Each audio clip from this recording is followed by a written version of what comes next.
कौ- कौटिल्य द्वारा रचित प्रसिद्ध ग्रंथ अर्थशास्त्र का मुख्य विषय क्या है?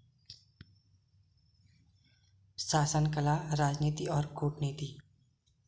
कौटिल्य द्वारा रचित प्रसिद्ध ग्रंथ अर्थशास्त्र का मुख्य विषय क्या है? तो इसका आंसर सी है, शासन कला, राजनीति और कूटनीति। अर्थशास्त्र ग्रंथ में कुल कितने अधिकरण और अध्याय हैं? अर्थशास्त्र ग्रंथ में कुल कितने अधिकरण और अध्याय हैं? तो ये इसका आंसर होगा बी, 15 अधिकरण और 150 अध्याय। अर्थशास्त्र ग्रंथ में कुल कितने अधिकरण और अध्याय हैं? 15 अधिकरण और 150 अध्याय। कौटिल्य को अन्य किन नामों से जाना जाता है? कौटिल्य को अन्य किन नामों से जाना जाता है? तो इसका ऑप्शन होगा ऑप्शन ए, चाणक्य और विष्णुगुप्त। कौटिल्य को किन नामों से जाना जाता है? चाणक्य और विष्णुगुप्त। कौटिल्य कौटिल्य किस मार्ग के कौटिल्य किस मौर्य शासक के प्रधानमंत्री और मुख्य सलाहकार थे? कौटिल्य किस मौर्य शासक के प्रधानमंत्री और मुख्य सलाहकार थे? तो इसका आंसर होगा आपका सी, चंद्रगुप्त मौर्य।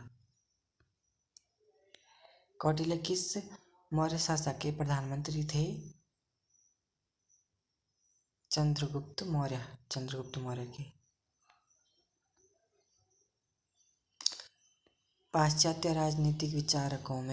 पाश्चात्य राजनीतिक विचारकों में कौटिल्य की तुलना अक्सर किससे की जाती थी? पाश्चात्य राजनीतिक विचारकों में कौटिल्य की तुलना अक्सर किससे की जाती थी? कौटिल्य की तुलना की जाती थी मैकियावेली से। पाश्चात्य राजनीतिक विचारों में कौटिल्य की तुलना अक्सर किससे की जाती थी? मैकियावेली से। मैकियावेली के सप्तांग सिद्धांतों में राज्य का सर्वोच्च अंग कौन सा है? कौटिल्य के सप्तांग सिद्धांतों में राज्य का सर्वोच्च अंग कौन सा है? स्वामी, राजा। कौटिल्य के सप्तांग सिद्धांतों में राज्य का सर्वोच्च अंग है स्वामी या राजा। अमात्य शब्द का अर्थ कौटिल्य के अनुसार क्या है? अमात्य शब्द का अर्थ कौटिल्य के अनुसार क्या है? इसका आंसर होगा आपका सी, मंत्री और प्रशासनिक अधिकारी। कौटिल्य के सप्तांग सिद्धांतों में जनपद का क्या अर्थ है? कौटिल्य के सप्तांग सिद्धांत में जनपद का क्या अर्थ है? जनपद का अर्थ आपका है राज्य का क्षेत्र या भूमि, जनसंख्या दोनों। राज्य का क्षेत्र या भूमि और जनसंख्या दोनों। राज्य का क्षेत्र, भूमि और जनसंख्या दोनों।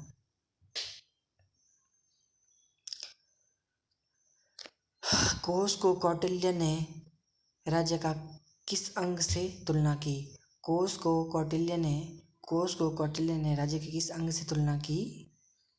इसका है मुख, माउथ। कोश को कौटिल्य ने राज्य के किस अंग से तुलना की थी? तो इसका अर्थ है आपका माउथ, मुख से।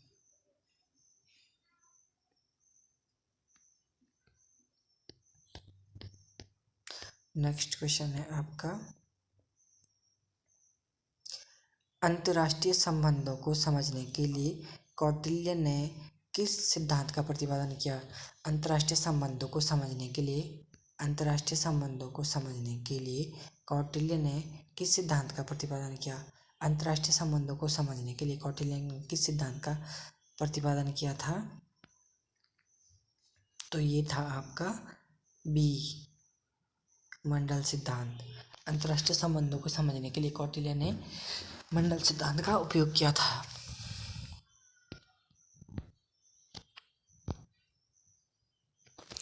मंडल सिद्धांत के केंद्र में रहने वाले विजय की इच्छा रखने वाला राज्य को क्या कहा जाता है? मंडल सिद्धांत के केंद्र में रहने वाले विजय की इच्छा रखने वाले राजा को क्या कहते हैं?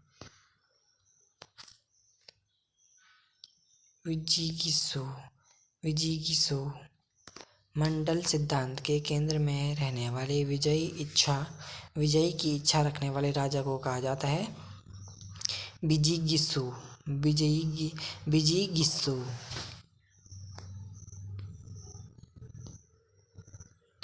मंडल सिद्धांत के अनुसार बिजीगित्सु राजा का निकटतम पड़ोसी राज्य स्वभाव के रूप में क्या होता है? इसका अर्थ है अरि या शत्रु। अरि या शत्रु। मंडल सिद्धांत में कुल कितने राज्यों का समूह होता है? मंडल सिद्धांत में कुल कितने राज्यों का समूह होता है? मंडल सिद्धांत में कुल कितने राज्यों का समूह होता है? 12 राज्यों का। 12 राजा का। मंडल सिद्धांत के अंतर्गत कुल राजनीतिक शक्तियाँ प्राकृतिक की शक्तियाँ कितनी मानी गई हैं? मंडल सिद्धांत के अंतर्गत कुल राजनीतिक शक्तियों की संख्या कितनी मानी गई है? मंडल सिद्धांत के अनुसार कुल राजनीतिक शक्तियों की कुल कितनी संख्या मानी गई है? इसका आंसर है डी 72। 72। कौटिल्य द्वारा बताए गए 4 उपाय का सही क्रम। कौटिल्य द्वारा बताए गए 4 उपाय का सही क्रम। साम दाम दंड भेद। साम दाम दंड भेद।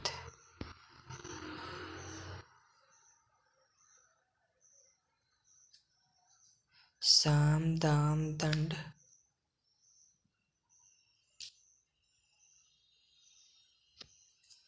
साम दाम भेद दंड। साम दाम दंड भेद। साम दाम दंड भेद। साम दाम दंड भेद। साम दाम दंड भेद। साम दाम दंड भेद। साम दाम दंड भेद।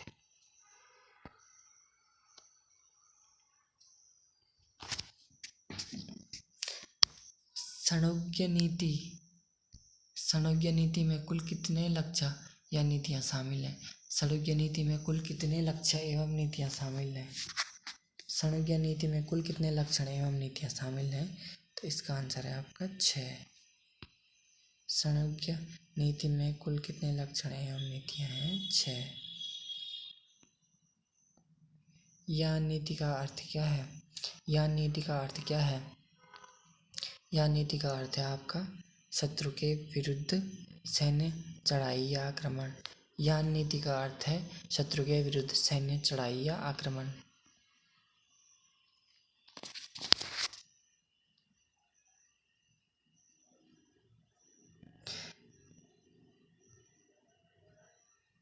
द्वैती भाव डबल पॉलिसी नीति का क्या अर्थ है? द्वैती भाव डबल पॉलिसी नीति का क्या अर्थ है? इसका आंसर है एक से संधि और दूसरे से विग्रह करना। एक से संधि करना और दूसरे से विग्रह करना। द्वैती भाव नीति का क्या अर्थ है? एक से संधि करना और दूसरे से विग्रह करना।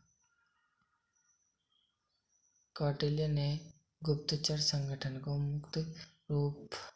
मुख्यतः किन 2 श्रेणियों में बांटा है?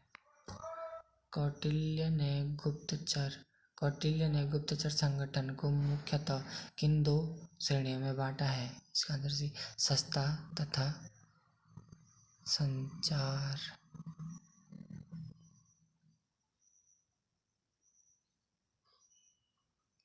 सस्ता और संधारा। सस्ता और संधारा। नेक्स्ट है आपका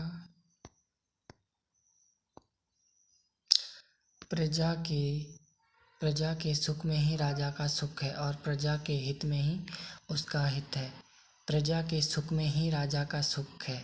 प्रजा के सुख में ही राजा का सुख है और प्रजा के हित में ही उसका हित है। यह कथन किसका है? यह कथन है कौटिल्य का। कौटिल्य का। अराजक स्थिति। अराजक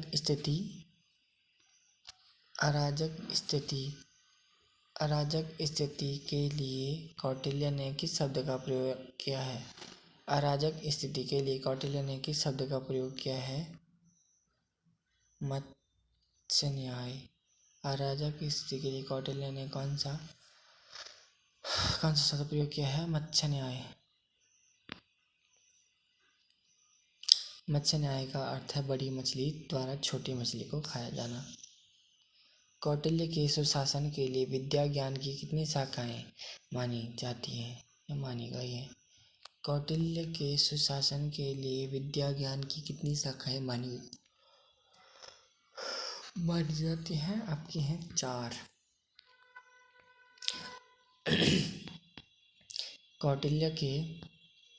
कौटिल्य ने सुशासन के लिए विद्या ज्ञान की कितनी शाखाएं आवश्यक मानी है? 4। वार्ता विद्या के अंतर्गत क्या शामिल नहीं है? वार्ता और विद्या के अंतर्गत क्या शामिल नहीं है? डी सैन्य शिक्षा। वार्ता या विद्या के अंतर्गत क्या शामिल नहीं है? वार्ता विद्या के अंतर्गत क्या शामिल नहीं है? सैन्य शिक्षा। सैन्य शिक्षा। दंड नीति का मुख्य उद्देश्य क्या है? दंड नीति का मुख्य उद्देश्य क्या है? अप्राप्त को प्राप्त की रक्षा और लोकहित में वितरण। दंड नीति का मुख्य उद्देश्य क्या है? अप्राप्त को प्राप्त की रक्षा और लोकहित में वितरण करना। कौटिल्य ने न्यायालयों को मुख्य रूप से किन 2 भागों में बांटा है? कौटिल्य ने न्यायालयों को मुख्य रूप से किन 2 भागों में बांटा है? धार्मिक और कंटक शोधन, दीवानी और फौजदारी। बी और सी इसका राइट आंसर होगा। कौटिल्य ने न्यायालयों को मुख्य रूप से किन 2 भागों में बांटा है? धार्मिक और कंटक शोधन, दीवानी और फौजदारी।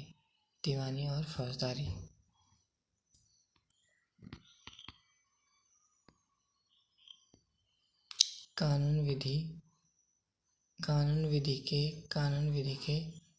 विधि के 4 मुख्य स्रोत कौन कौन से हैं? इसका हो गया धर्म, व्यवहार, परिचय और राजशासन। कानून विधि के 4 मुख्य स्रोत कौन कौन से? धर्म, व्यवहार, चरित्र और राजशासन। कौटिल्य ने राजा के दिन और रात की दिनचर्या को कितने भागों में बांटा था? कौटिल्य ने राजा के दिन और रात की दिनचर्या को कितने भागों में बांटा था? आंसर है सी। कौटिल्य ने राजा के दिन और रात की दिनचर्या को कितने भागों में बांटा था? सी 8 के भागों में। कौटिल्य ने अर्थशास्त्र में कितने प्रकार के दासों का उल्लेख किया है? कौटिल्य ने अर्थशास्त्र में कितने प्रकार के दासों का उल्लेख किया? कौटिल्य ने अर्थशास्त्र में कितने प्रकार के दासों का उल्लेख किया है? तो इसका आंसर है 9 प्रकार के। कौटिल्य ने अर्थशास्त्र में कितने प्रकार के दासों का उल्लेख किया है? 9 प्रकार के दासों का उल्लेख।